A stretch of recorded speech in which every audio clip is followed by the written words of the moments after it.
time to spend some time with our friend, Dennis Horton, who's the director of the Rockford Regional Office of the Better Business Bureau. Dennis, good morning to you. Good morning, Riley. How's everything going? Well, you said 76 Thursday, so something to look forward to.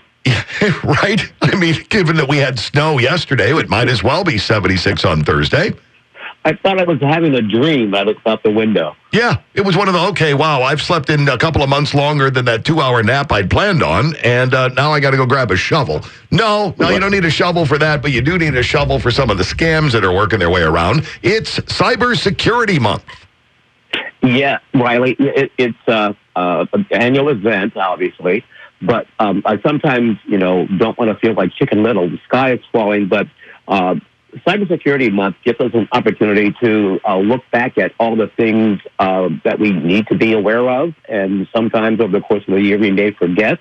And when we consider that cyber crimes amounted to about $3.5 billion in losses to consumers last year, wow, then it is something that we need to always be cognizant of. Especially now that many of us are working remotely and will be for the foreseeable future. A lot of us have also fallen into tech world and have all kinds of things on all kinds of apps on our phones that will do everything from turn your lights on to start your car, whatever. All those things have passwords or should have good passwords on them. But they're also hackable. Plus, there's the usual things that we need to be aware of.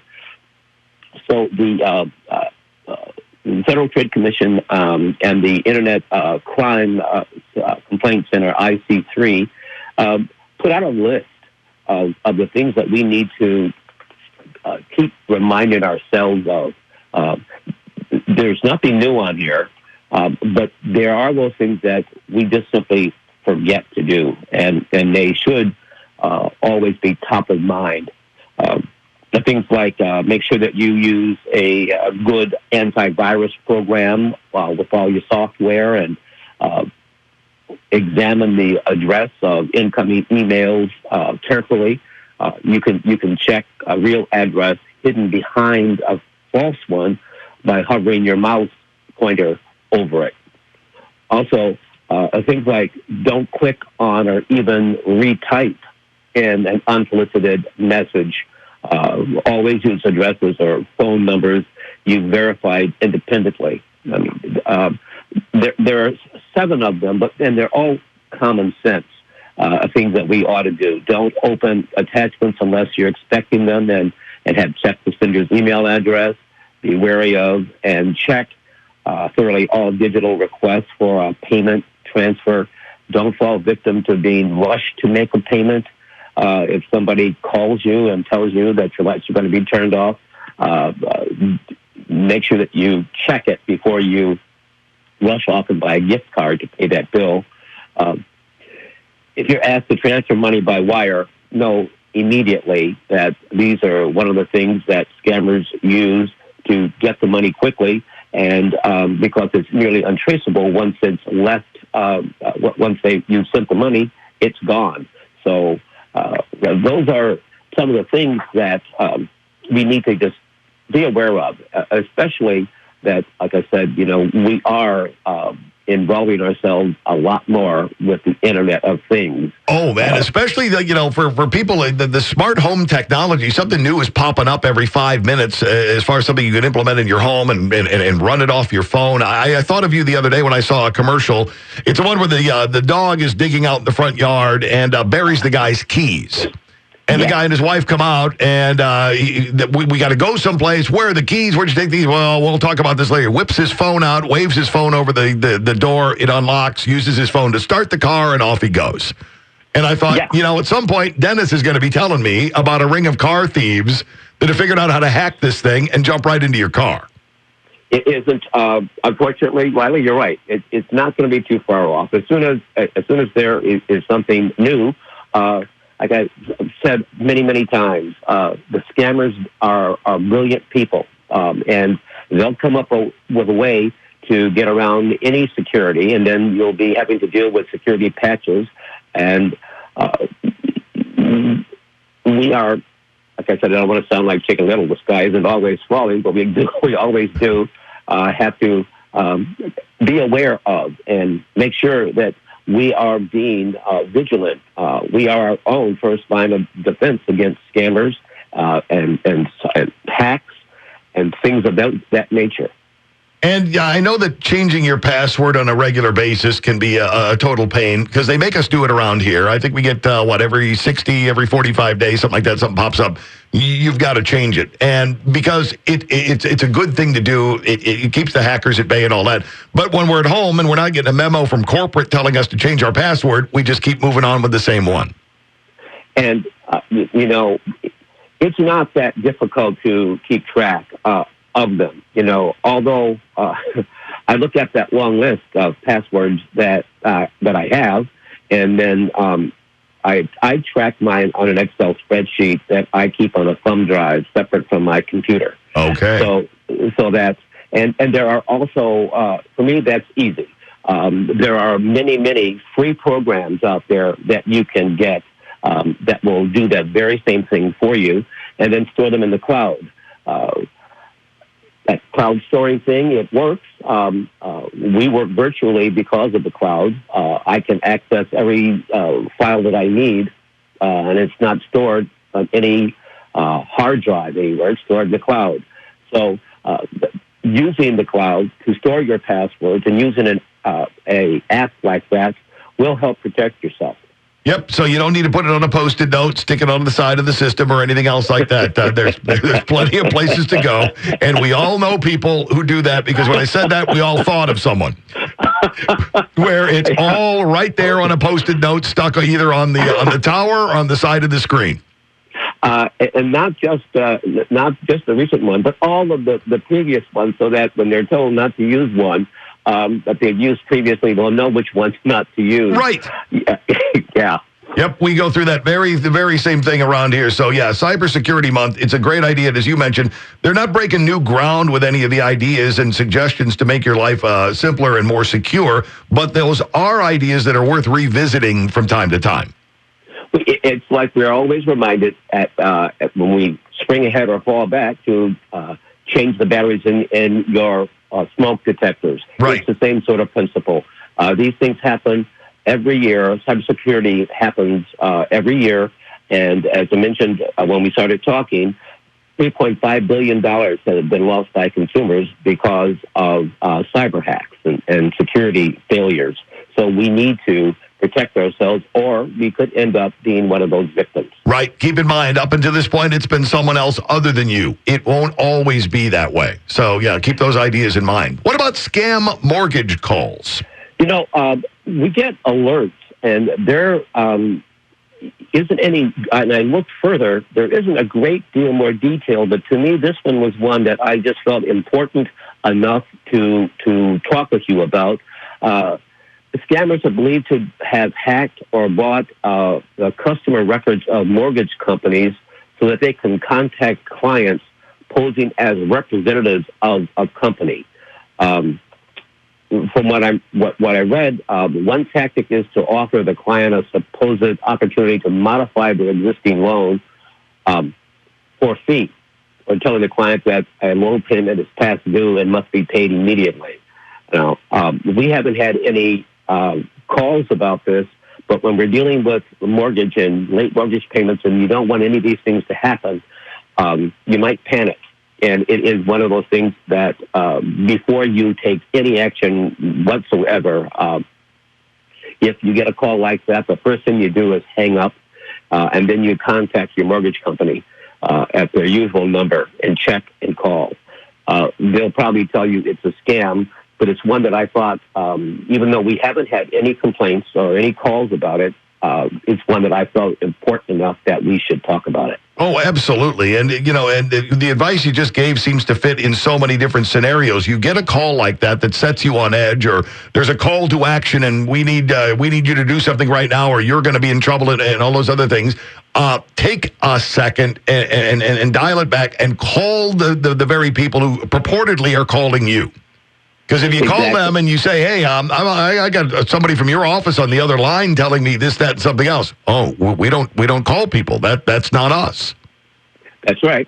And it's what you mentioned. I was asked the other day, a lot of the things you tell us to do, you've told us to do. And I said, yes, but the reason I keep telling you to do these things and follow this program almost is because people continue to fall for those scams. So it's a constant reminder, I hope, that people keep in the back of their mind, or it becomes subconscious, that these scams are out there. The things that we need to do, look before you leap kind of things, become second nature for us. And that we can reduce the number of victims if we continually keep in mind those things that we can do to protect ourselves.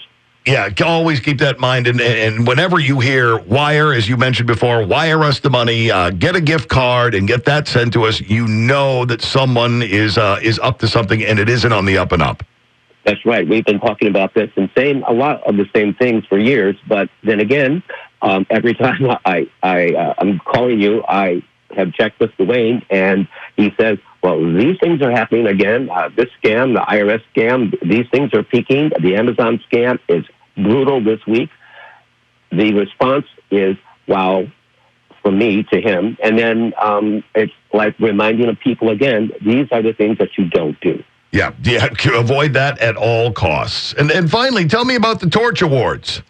This will be our fourth annual Torch Awards, and we had to look at the Torch Awards differently this year, as have almost every person doing any kind of business.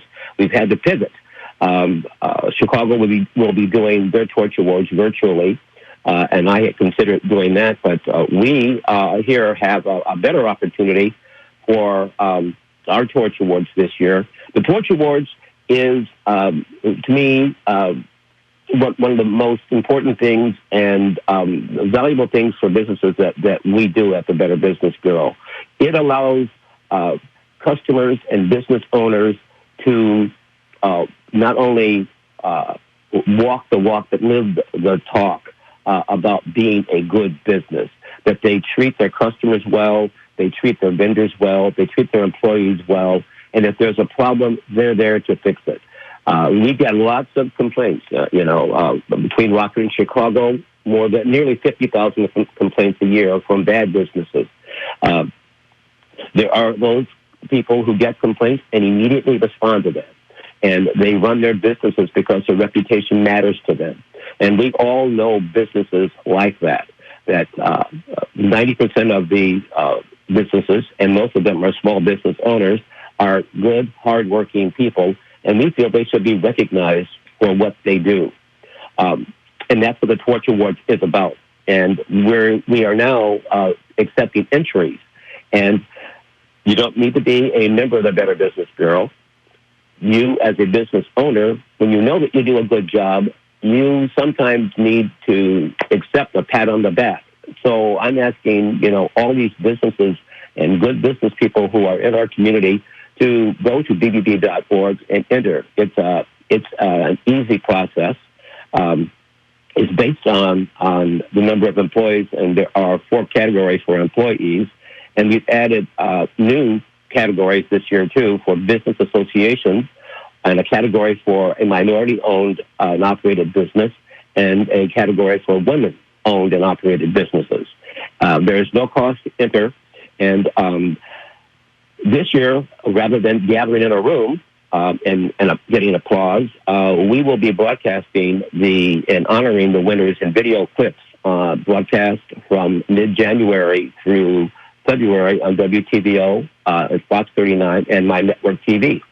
So there will be lots of people who will see you as a good business and applaud you for what you do in the community. I think that's outstanding, especially in an organization like yours that, as you mentioned, 50,000 complaints taken over the course of a year. But this isn't about complaints. This is about compliments. Yes. People will say bad things, but people rarely get an opportunity to tell a business owner that, hey, I love what you did when you came in and installed my carpet, and you did an incredible job. your doctor. Thank you for keeping me alive. There are many ways to say thank you and to compliment a business, and we're giving consumers here an opportunity to do it publicly. Business owners, especially now, working under the conditions that they are, have been doing an incredible job providing the services that we need, at the same time keeping us safe while doing it. So think about it. Think about that business that's doing things the right way, who treat you as a customer really well. And suggest either you enter for them, or you can't really nominate, but call us, and we will contact the business and let them know that they are appreciated and that their customers are suggesting that they enter the 2020 Torch Awards for Marketplace Excellence. Outstanding. So for people to do that, head right over to the website, right?